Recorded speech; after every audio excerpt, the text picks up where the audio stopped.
Ketika mereka diajak untuk mengikuti Allah dan Rasulnya, maka mereka kata Allah mengatakan sami'na wa ata'na, maka kami akan taat terhadap kebenaran tersebut yang datang dari Allah dan Rasulnya, kemudian kami mendengar. Bismillahirrahmanirrahim. Assalamualaikum warahmatullahi wabarakatuh.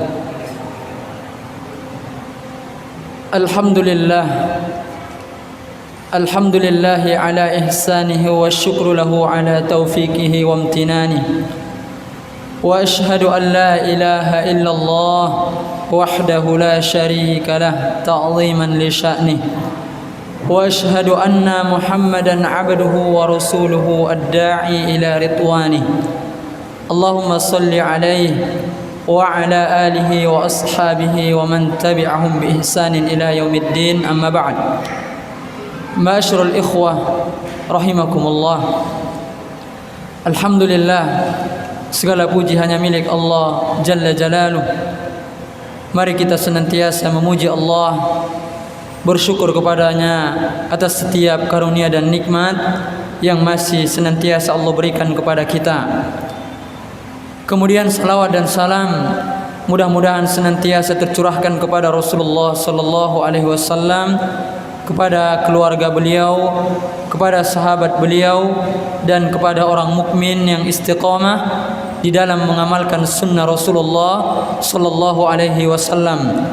Dan kita senantiasa meminta kepada Allah, berdoa kepada Allah di setiap doa kita, agar kita termasuk orang-orang yang bisa istiqamah di dalam mengamalkan ajaran agama Islam yang sesuai dengan tuntunan Rasulullah sallallahu alaihi wasallam.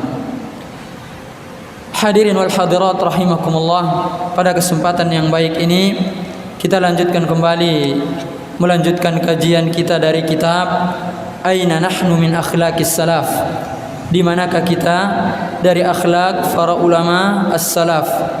Dan pada kesempatan yang baik ini kita sudah masuk pada bab yang ke-8, yaitu tentang as-salafu wa inqiyaduhum lil haqqi.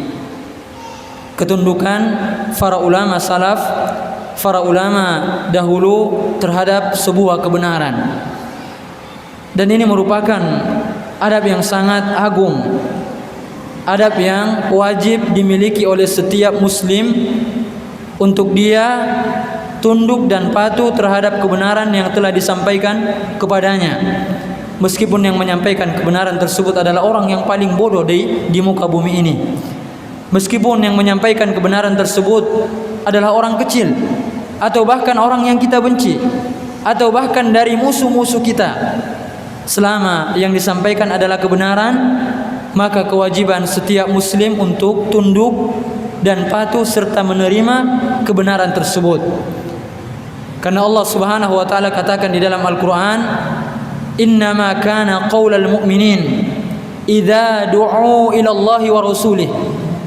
Allah Subhanahu wa taala mengatakan sesungguhnya jawaban orang-orang mukmin ketika mereka dipanggil untuk kembali kepada Al-Qur'an dan kembali kepada Rasulullah. Ketika orang-orang mukmin diajak untuk mengikuti Allah, mengikuti Rasulullah sallallahu alaihi wasallam, liyahkuma bainahum, agar Rasulullah sallallahu alaihi wasallam menjadi hakim pada setiap perselisihan mereka, sebagai penentu hukum terhadap hukum yang wajib mereka jalankan. Maka orang-orang mukmin, katakan di dalam Al-Quran surah Nur ayat 51 yang kita bacakan ini, maka mereka akan mengatakan an yaqulu sami'na wa ata'na. Maka orang-orang mukmin akan mengatakan ketika mereka dipanggil kembali kepada Al-Quran, kembali kepada hadis Rasulullah sallallahu alaihi wasallam, maka mereka katakan di dalam Al-Quran, ini terdapat dalam surah An-Nur ayat 51, maka semua mereka orang-orang mukmin mengatakan an yaqulu sami'na wa ata'na. Maka orang-orang mukmin akan mengatakan kami mendengar dan kami taat. Subhanallah. Ini sifat orang mukmin. Ketika mereka diajak untuk mengikuti Allah dan Rasulnya, maka mereka kata Allah mengatakan sami'na wa ata'na, maka kami akan taat terhadap kebenaran tersebut yang datang dari Allah dan Rasulnya, kemudian kami mendengar. Lalu Allah katakan di akhir ayat ini, wa ulaika humul muflihun, maka mereka lah orang-orang yang beruntung. Subhanallah. Berarti ini diantara sifat seorang mukmin, kalau mereka diajak kembali kepada Allah, kembali kepada kitab-kitab Allah, kembali kepada Al-Quran, kembali kepada hadis Rasulullah sallallahu alaihi wasallam, maka mereka akan mengatakan sami'na wa ata'na. Kami dengar dan kami taati. Lalu Allah katakan mereka adalah orang-orang yang beruntung. Berarti kebalikannya, kalau ada di antara kita, apabila ada di antara kita atau di antara kaum mukminin, ketika mereka dipanggil untuk kembali kepada Allah, kembali kepada Rasulullah, maksudnya adalah kembali kepada Al-Quran, kembali kepada hadis Rasulullah sallallahu alaihi wasallam, kemudian mereka tak mau tunduk, mereka tidak mau, maka kebalikannya mereka adalah orang-orang yang merugi. Subhanallah. Berarti dari ayat ini wajib bagi seorang mukmin ketika disampaikan kepada dia kebenaran, dan tentunya kebenaran hanya datang dari Al-Quran dan hadis Rasulullah sallallahu alaihi wasallam. Ini yang harus senantiasa kita pahami, bahwasanya kebenaran dalam agama itu hanya datang dari Allah, datang dari Rasulullah. Adapun kalau datang dari selainnya pasti kesesatan.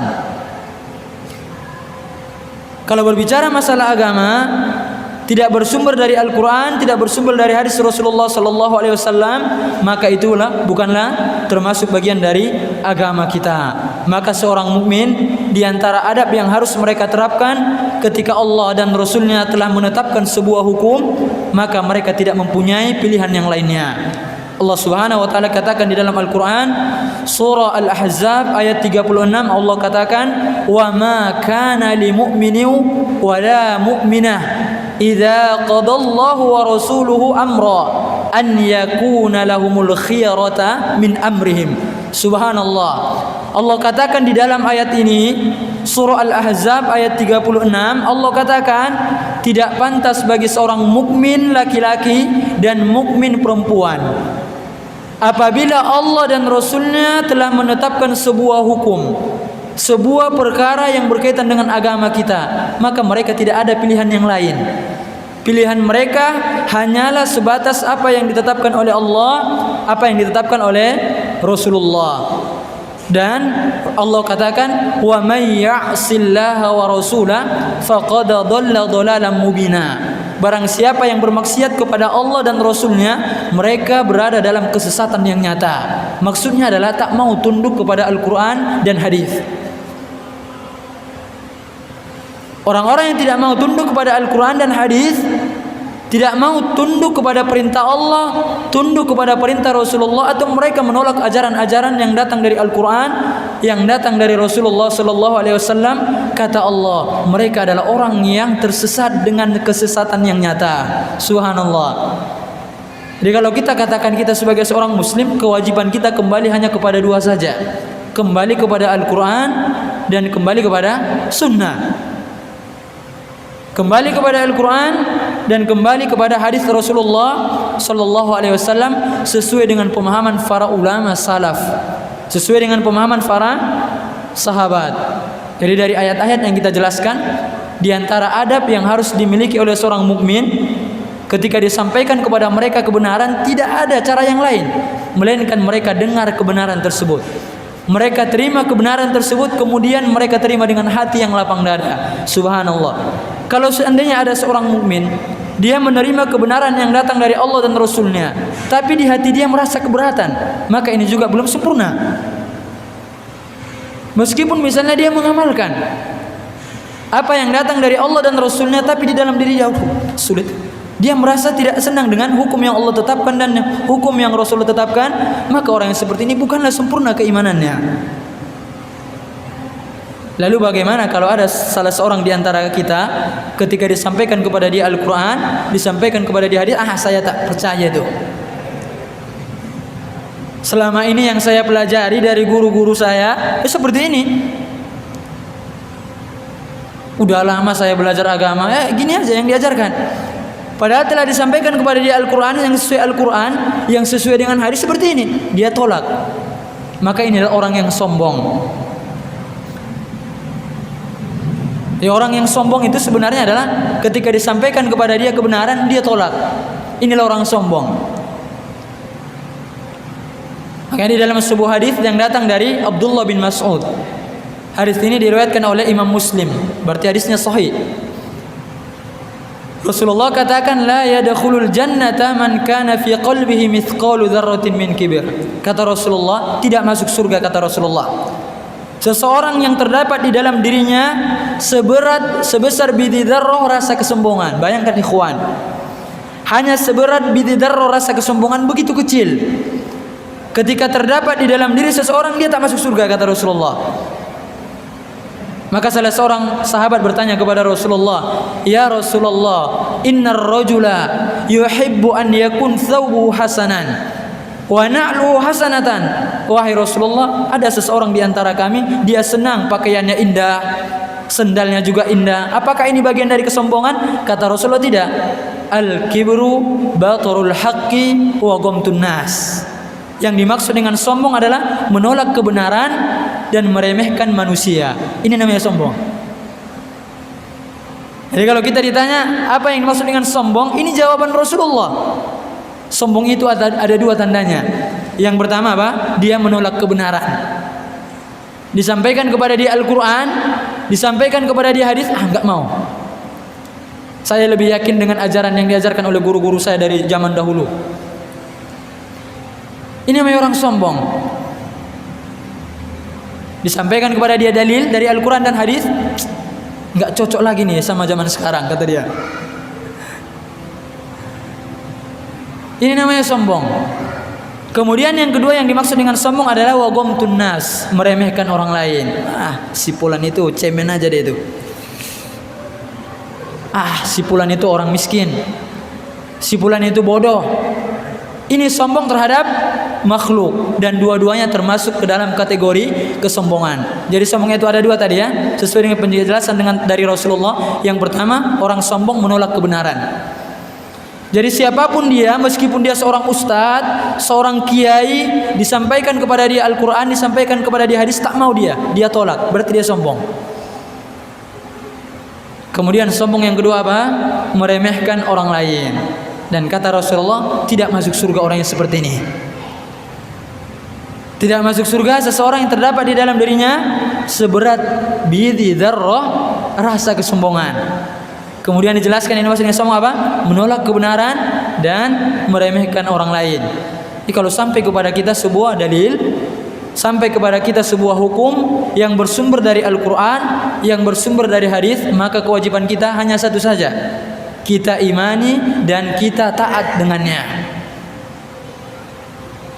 Maka ini diantara adab yang sangat penting untuk sama-sama kita pahami. Kita akan membaca di dalam kitab ini bagaimana para ulama di zaman dahulu itu, para ulama salaf, ulama di zaman dahulu, mereka berpegang teguh dengan kebenaran. Di zaman sekarang ini banyak ustadz, karena dia khawatir penghasilannya kurang, yang batil dikatakan hak, yang hak dikatakan batil. Dia ceramah kemana-mana sesuai dengan keinginan jamaahnya. Dia menjual ayat-ayat Allah dengan harga yang murah. Seorang ustadz, seorang muballigh, seorang alim, dia menyampaikan kebenaran yang sesuai dengan Al-Quran dan hadis. Ini kerjanya. Kalau ada seorang alim, seorang ustadz kerjanya ceramah kemana-mana untuk mendapatkan harta dunia yang disampaikan sesuai dengan keinginan jamaahnya, padahal sudah bertentangan dengan Al-Quran, tak sesuai lagi dengan Al-Quran dan Sunnah. Tapi karena takut kalau disampaikan nanti ini kurang penghasilannya, tak diundang lagi nih, kata dia. Dia jual ayat-ayat Allah dengan harga yang sangat murah. Subhanallah. Begitu hina ustadz atau dai yang seperti ini. Maka seorang alim, seorang ustadz, seorang muballigh menyampaikan kebenaran kepada umat berdasarkan dengan Al-Quran, berdasarkan dengan hadis Rasulullah. Ini aja yang disampaikan. Jadi kalau ada siapapun pembicaranya, baik dia ustadz, baik dia kiai, disampaikan tidak sesuai dengan Al-Quran dan hadis, itu udah ustadz hawa nafsu namanya. Suka-suka dia aja itu. Kalau kita berbicara tentang agama, tak boleh keluar dari Al-Quran, tak boleh keluar dari hadis. Tapi kalau berbicara masalah dunia silakan hajar-hajar, tak jadi masalah. Itu bedanya. Kalau berbicara masalah dunia pun harus ada ilmunya kan? Iya enggak? Coba misalnya dia jurusan peternakan. Kemudian dia disuruh berbicara masalah kesehatan, masalah kedokteran. Masuk enggak kira-kira?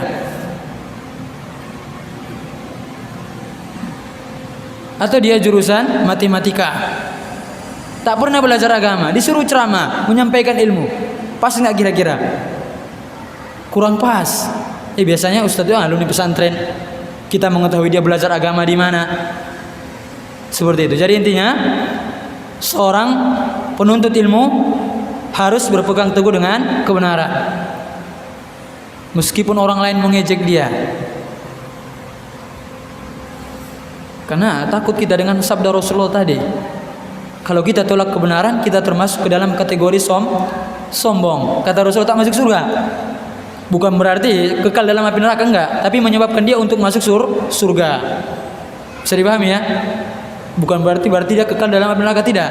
Tapi karena kesombongan ini, karena menolak kebenaran ini dan meremehkan makhluk, di antara penyebab seorang bisa masuk ke dalam neraka jahanam. Maka kita baca riwayat yang pertama, ikhwan, yang menjelaskan kepada kita begitu berpegang teguhnya para ulama di zaman dahulu terhadap kebenaran. Wan Abdurrahman bin Abdullah bin Mas'ud. Riwayat ini datang dari Abdullah bin Mas'ud. Abdullah bin Mas'ud adalah seorang sahabat. Sahabat, dan ana sering sampaikan di antara keyakinan Ahlus Sunnah wal Jamaah, para sahabat Nabi semua masuk surga. Tak ada yang masuk neraka. Ini diantara keyakinan Ahlus Sunnah wal Jamaah, bahwasanya seluruh sahabat Nabi masuk surga, tak ada yang masuk neraka. Dalilnya apa? Dalam surah At-Taubah ayat 100. Antum lihat, kalau tak salah dalam surah At-Taubah ayat 100 di situ dijelaskan, was-sabiqunal awwaluna minal muhajirin wal ansar. Orang-orang yang awal-awal masuk Islam dari kalangan muhajirin dan ansar. Siapa mereka? Para sahabat. Walladzina tabauhum biihsan, dan orang-orang yang mengikuti mereka dengan baik. Radhiyallahu anhum wa radu'an. Allah ridho kepada mereka, mereka ridho kepada Allah. Berarti kalau Allah ridho kepada mereka, maksudnya apa? Masuk surga. Wa 'adda lahum jannatin tajri tahtahal anhar, dan Allah sediakan bagi mereka surga-surga yang mengalir sungai-sungai di bawahnya. Khalidina fiha abada, mereka kekal di dalamnya selama-lamanya. Dzalikal fawzul azim, itulah kemenangan yang sangat besar. Jadi riwayat ini datang dari sahabat, bukan perkataan kaleng-kaleng lagi. Kalau perkataan itu datang dari sahabat, orang yang dijamin masuk surga oleh Rasulullah. Meskipun harus beda. Kalau perkataan Rasulullah tak mungkin salah. Adapun perkataan para sahabat bisa saja salah, bisa dipahami ya. Karena yang maksum di muka bumi ini hanya Rasulullah aja. Yang lainnya tidak lepas dari kesalahan. Yang dimaksud dengan maksum adalah kalau seandainya Rasulullah bertindak dan berbuat tidak sesuai dengan koridor, maka Allah akan tegur Rasulullah. Itu maksudnya maksum. Jadi jangan dikatakan kalau maksum tak pernah terjatuh ke dalam perbuatan salah, enggak. Namanya maksum kalau salah ada yang ingatkan. Itulah Rasulullah. Kalau beliau berbuat sesuatu yang tidak sesuai dengan koridor agama, maka diingatkan oleh Allah. Kalau kita tak ada yang menjamin. Itu bedanya. Kita tidak ada yang menjamin. Makanya dalam surah Abasa antum lihat, di antara sebab turun ayat ini apa? Abasa wa tawalla. Rasulullah bermuka masam. Anja'ahul a'ma, ketika datang kepada Rasulullah apa? Seorang yang buta. Karena Rasulullah bermuka masam kepada orang yang buta, Allah turunkan ayat ini menegur Rasulullah. Seriusnya jangan seperti itu. Harus senyum walaupun dia orang buta. Seperti itu ikhwan. Jadi riwayat ini datang dari Abdullah bin Mas'ud, seorang sahabat yang mulia. Beliau mengatakan an abihi qal, dari ayahnya beliau mengatakan atahu rajulun faqal. Jadi suatu ketika datang seorang laki-laki berjumpa dengan Abdullah bin Mas'ud, seorang sahabat. Jadi seorang penuntut ilmu itu harus tahu sejarah para sahabat itu seperti apa. Seorang mukmin, seorang penuntut ilmu harus tahu sejarah Rasulullah, tahu sejarah para sahabat. Kenapa? Karena mereka sudah dapat rekomendasi, kita belum. Kalau mau belajar kebaikannya kepada mereka, karena mereka sudah meninggal dan dijamin masuk surga. Jadi paling tidak sedikit-sedikit kita tahu Abdullah bin Mas'ud itu siapa, bagaimana kisahnya, kapan dia lahir, apa keutamaannya. Harus. Penuntut ilmu harus ada kitab, baca. Karena kalau kita kenal dengan sesuatu, maka kita akan sayang, kita akan mengikuti. Kalau tak kenal, lalu apa yang mau diikuti? Sama juga, kita ingin mengikuti Rasulullah. Kalau tak pernah baca sirah Rasulullah, apa yang mau diikuti? Iya enggak? Kita ingin, misalnya, kita ingin bersifat sabar. Ya udah baca. Bagaimana sirah Rasul, bagaimana kesabaran Rasulullah. Kita contoh, kita teladani. Bagaimana sifat jujur Rasulullah, kita baca, kita terapkan. Seperti itu. Jadi kalau tak ada ilmunya, apa yang mau diamalkan? Riwayat ini datang dari Abdullah bin Mas'ud. Suatu ketika datang seorang laki-laki kepada beliau, "Ya Aba Abdurrahman, alimni kalimat jawami' nawafi'." Jadi laki-laki ini mengatakan, "Wahai Abdurrahman, wahai Abdullah bin Mas'ud, ajarkan kepadaku tentang sebuah nasihat. Nasihat tersebut singkat tapi padat." Ini ya, nasihatnya ini singkat tapi padat dan bermanfaat. Kita tak ingin ada nasihat panjang tak ada intinya, kan gitu. Banyak cerita Ustaz, tapi tak ada intinya. Jadi sahabat ini datang kepada Abdullah bin Mas'ud, berikan kepadaku ilmu, nasihat yang singkat tapi padat, bermanfaat. Maka di sini ada 3 nasihat dari Abdullah bin Mas'ud kepada laki-laki ini. Yang pertama kata beliau, la tusyrik bihi syai'a. Jangan melakukan kesyirikan. Makanya dalam Al-Qur'an antum lihat surah Luqman, ketika Luqman memberikan ajaran kepada anaknya, memberikan wejangan kepada anaknya, yang pertama kali disampaikan apa kepada anak? Ikhwan, jangan melakukan kesyirikan wahai anakku. Kita baca dalilnya, wa id qala Luqmanu libnihi wa huwa ya'idhuhu ya bunayya la tusyrik billah. Ingatlah kalian ketika Luqman berkata kepada anaknya, menyampaikan wejangan kepada anaknya. Yang pertama kali disampaikan adalah la tusyrik billah, wahai anakku, jangan lakukan kesyirikan. Kenapa? Karena syirik adalah dosa yang paling besar di muka bumi ini. Enggak ada dosa yang lebih besar dari dosa syirik. Seorang menyekutukan Allah, beribadah kepada selain Allah, tak ada dosa yang lebih besar dari ini. Lalu beliau mengatakan nasihat yang kedua, zul ma'al Qur'an haitsu zal. Senantiasalah engkau berjalan seiring dengan Al-Quran kemanapun engkau melangkah. Jadi ini nasihat yang kedua. Dimanapun engkau berada, pegang kuat-kuat Al-Quran. Ya kan? Dimanapun berada, pegang kuat-kuat Al-Quran. Karena Rasulullah katakan, orang-orang yang berpegang teguh dengan Al-Quran, berpegang teguh dengan sunnah, tak mungkin tersesat. Berarti kebalikannya, kalau dia berpegang selain dengan Al-Quran dan hadis, pasti tersesat. Rasulullah katakan, taraktu fikum amrayn lan tadillu ma tamassaktum bihima. Aku tinggalkan kepada kalian 2 perkara, kata Rasulullah. Tak banyak-banyak. Tidak ditinggalkan harta, tidak. Kekuasaan, tidak.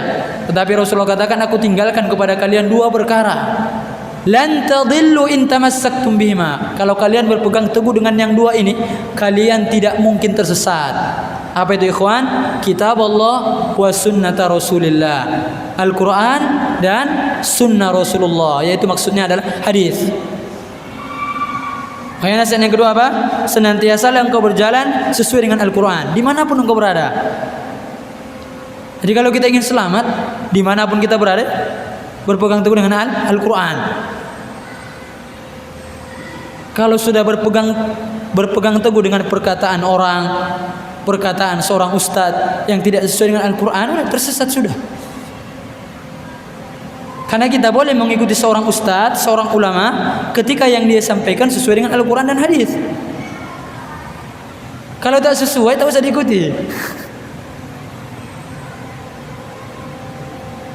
Kalau ada ustadz mengatakan ini tak boleh, ini boleh, udah tanya apa dalilnya ustadz? Kenapa ini dikatakan boleh? Kenapa ini tak boleh?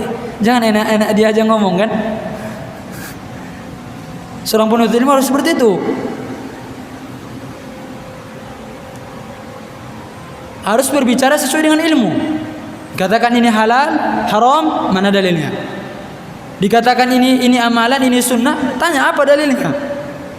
Kalau tak tahu dia dalilnya, tak ada dalilnya, berarti tak amalan namanya. Jadi mengikuti seorang ustadz, seorang mubalik, bukan hanya sekarang ikut-ikut aja, tapi harus tahu juga dalilnya. Harus tahu juga dalilnya.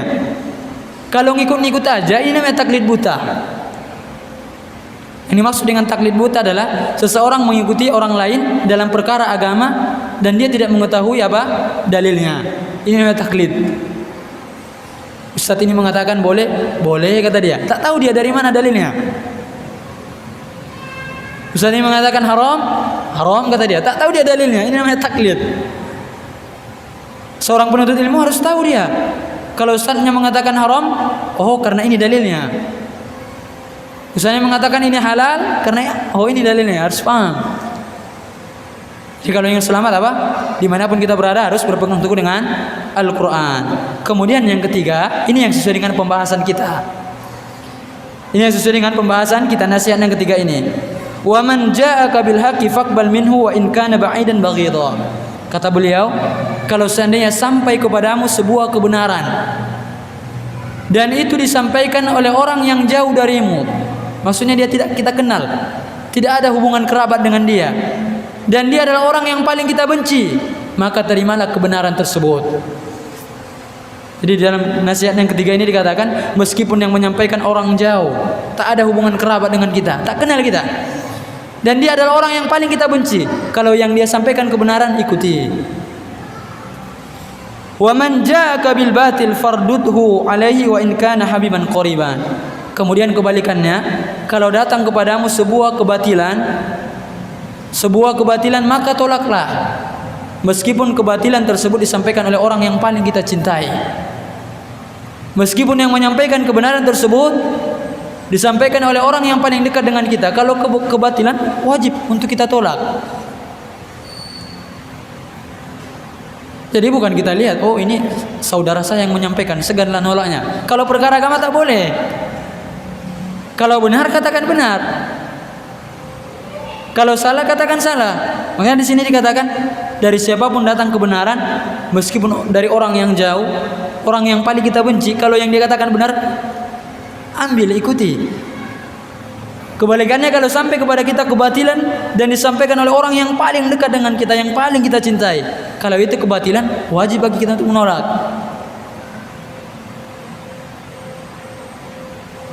Dan asal ikut-ikut aja. Kalau benar baru kita ikuti. Kalau salah ya udah, jangan ikut-ikutan masuk neraka ya.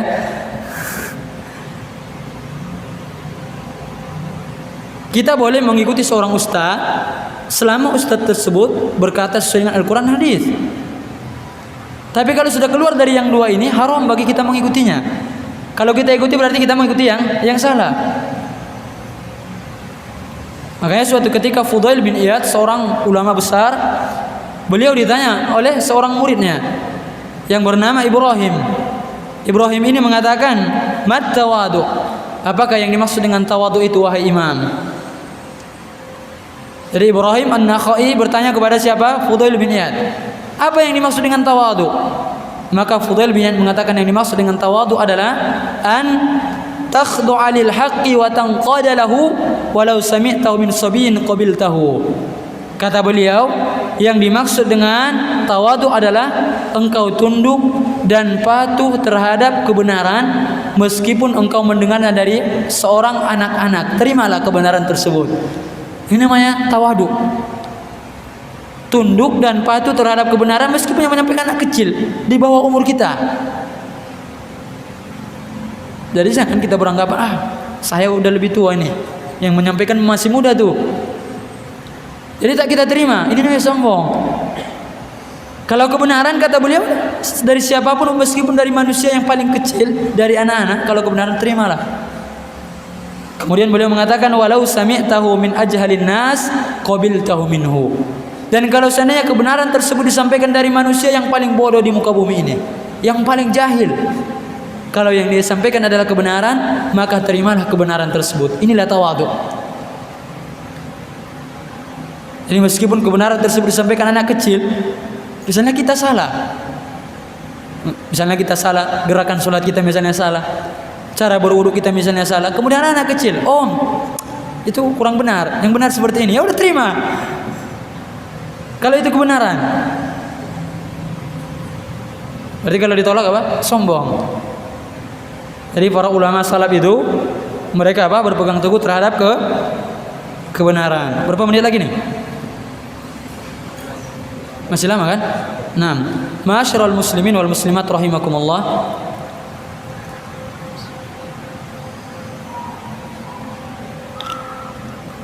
Nah, kita lanjutkan membaca riwayat berikutnya. Wa an Abil Ahwas an Abdullah. Riwayat ini datang dari Abul Ahwas, datang dari Abdullah. Maksudnya Abdullah di sini adalah Abdullah bin Mas'ud, seorang sahabat, masih tetap yang meriwayatkan yang pertama tadi. La yuqalliduna ahadakum dinahu rajulan. Janganlah salah seorang di antara kalian taklid kepada seseorang dalam perkara agamanya. Apa yang dimaksud dengan taklid, ikhwan? Ada yang bisa menjawab? Apa yang dimaksud dengan taklid? Hah? Antum dengar bagus-bagus ya, biar ingat, biar tak lupa. Yang dimaksud dengan taklid adalah seseorang mengikuti orang lain dalam perkara agama tanpa mengetahui dalilnya. Ini namanya taklid. Misalnya si fulan mengatakan halal, dia ikuti halal, tak tahu dia dalilnya. Si fulan mengatakan haram, dia ikuti haram, tak tahu dia dalilnya. Ini namanya taklid.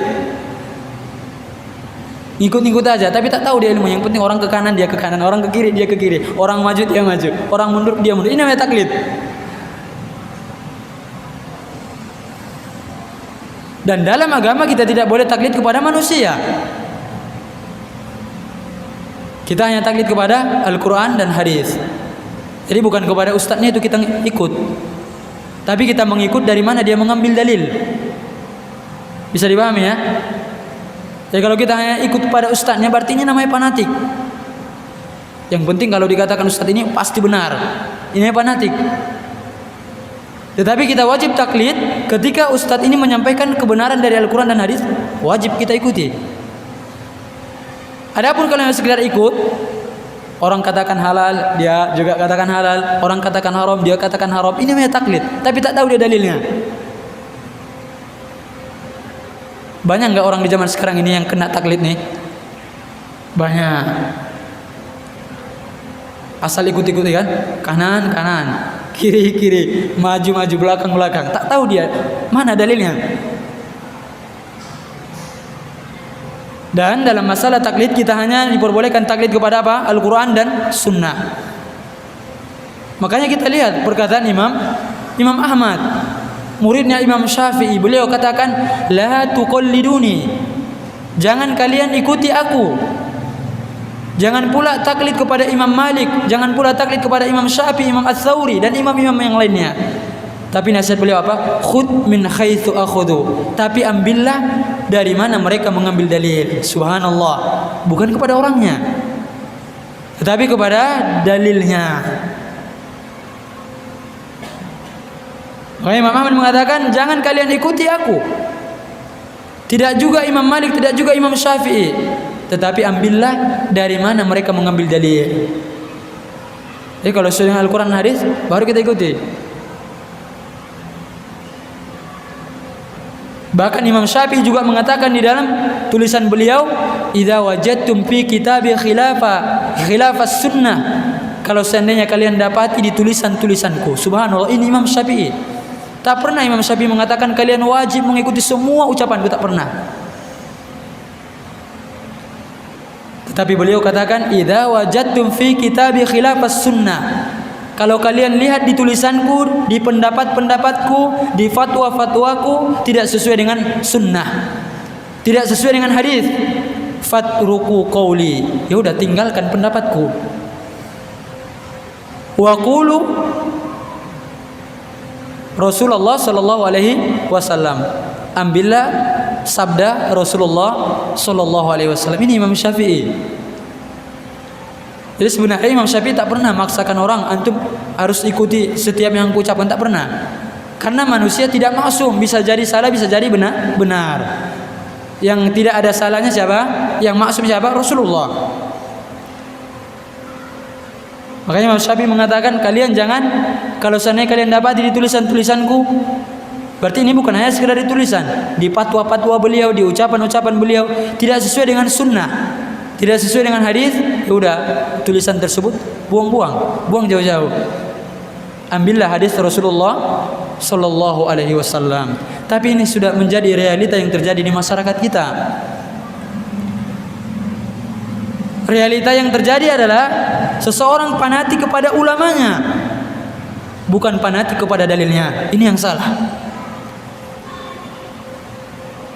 Seseorang fanatik kepada ustadznya, fanatik kepada ulamanya, tapi tak fanatik kepada Al-Quran dan hadis. Yang benar Al-Quran dan hadis. Kalau manusia bisa salah, bisa benar. Maka kita pilih-pilih. Kalau seandainya perkataan Imam Syafi'i benar, sesuai dengan Al-Quran dan Sunnah, ikuti. Kalau tak sesuai, tinggalkan. Imam-imam yang lain juga seperti itu. Kalau kita lihat pendapat Imam Malik sesuai dengan Al-Quran, sesuai dengan hadis, ikuti. Tak sesuai, tinggalkan. Tapi kenyataan kaum muslimin di zaman sekarang ini, mereka lebih taklid dan fanatik terhadap guru, bukan kepada dalilnya. Ini yang salah. Karena tadi kita katakan semua manusia, walaupun ulama, bisa saja benar, bisa saja salah.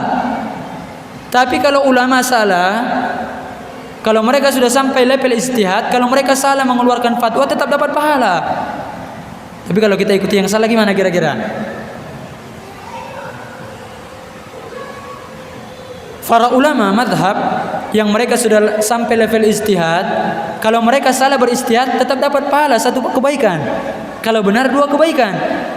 Jadi kalau kita ikuti yang salah, tak ada jaminan. Makanya Rasulullah katakan, idza ijtahadal hakim fa asaba falahu ajran.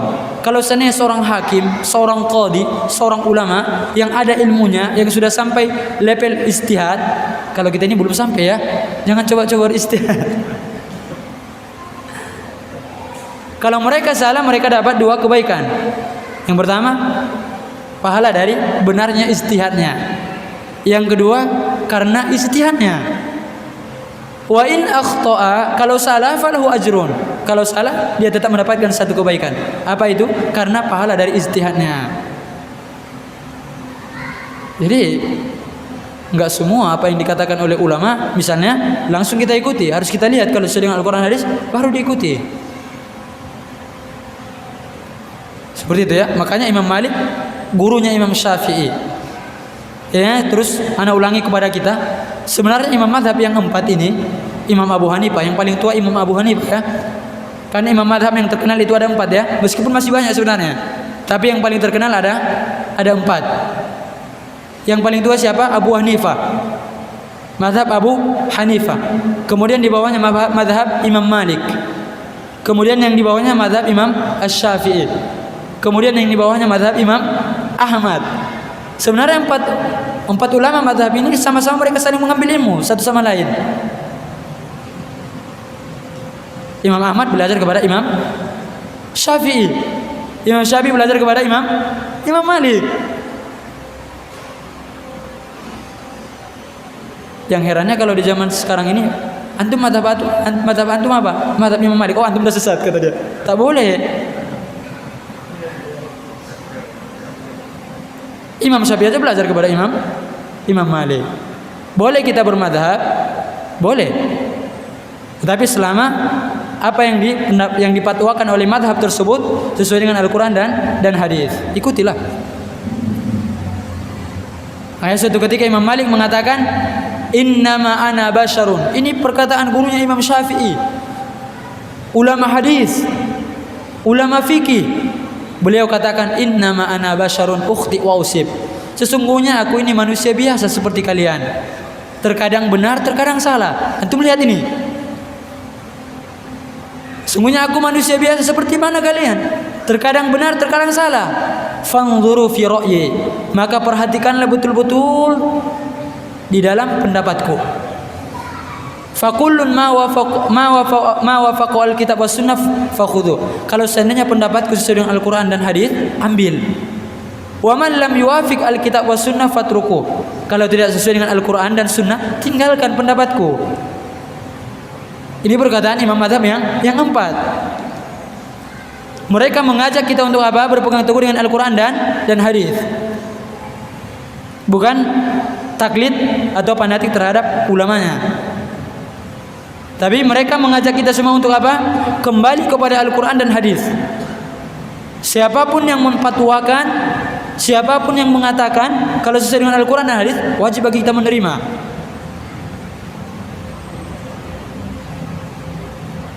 Maka saya jelaskan kembali, kewajiban kita mengikuti ulama ketika ulama tersebut sesuai dengan Al-Qur'an dan hadis, wajib kita ikuti. Kalau seandainya yang dipatwakan oleh ulama tersebut tidak keluar dari Al-Qur'an dan hadis, tak wajib kita ikuti. Jadi saya tekankan lagi, bukan ulamanya ini yang menjadi panutan kita, yang menjadi patokannya. Tetapi dari mana ulama ini mengambil dalil? Jadi kalau misalnya seorang ulama mengambil dalil Al-Qur'an hadis, kita ikuti. Karena kalau orangnya tak maksum, tidak luput dari kesalahan. Yang boleh kita taklid fanatik terhadap Al-Qur'an dan hadis. Ini yang boleh. Karena semua kebenaran dalam agama itu datang dari Al-Qur'an, datang dari hadis. Tak datang dari yang lain. Makanya wajib bagi kita untuk berpegang teguh kepada Al-Qur'an dan hadis Rasulullah sallallahu alaihi wasallam. Berapa menit lagi waktunya? Habis. Nah, kita tutup insyaallah dengan riwayat ini. Mudah-mudahan apa yang kita pelajari pada kesempatan yang baik ini bisa kita pahami dan kita bisa mengamalkannya, dan Allah jadikan kita sebagai hamba-hamba Allah yang bisa tunduk dan patuh terhadap kebenaran yang sampai kepada kita. Allah jadikan hati ini mudah, lapang untuk menerima kebenaran yang datang dari Allah dan Rasulnya. Maka suatu kenikmatan yang besar ketika kita mendapatkan diri ini, ketika disampaikan kepada kita Al-Quran dan hadis, langsung kita terima. Inilah kenikmatan yang paling besar. Ini adalah kenikmatan yang sangat besar. Ketika disampaikan kepada kita kebenaran, langsung oh iya, langsung kita iakan, langsung kita benarkan, langsung kita ikuti. Ini udah nikmat yang sangat besar. Kenapa? Kalau seandainya Allah tutup hati kita ini untuk menerima kebenaran, berarti kita tersesat. Ya kan? Maka senantiasa kita berdoa kepada Allah Subhanahu wa taala agar Allah jadikan hati ini adalah hati yang mudah di dalam menerima setiap kebenaran yang sampai kepada kita. Demikian kaum muslimin wal muslimat rahimakumullah, kajian kita pada malam hari yang baik ini. Kalau ada salah dan kurang, saya mohon maaf kepada kita semua dan minta ampun kepada Allah tabaraka wa taala. Dan insyaallah pada salat Isya kita lanjutkan dengan sesi tanya jawab. Subhanaka Allahumma wa bihamdika asyhadu an la ilaha illa anta astaghfiruka wa atubu ilaik. Assalamualaikum warahmatullahi wabarakatuh.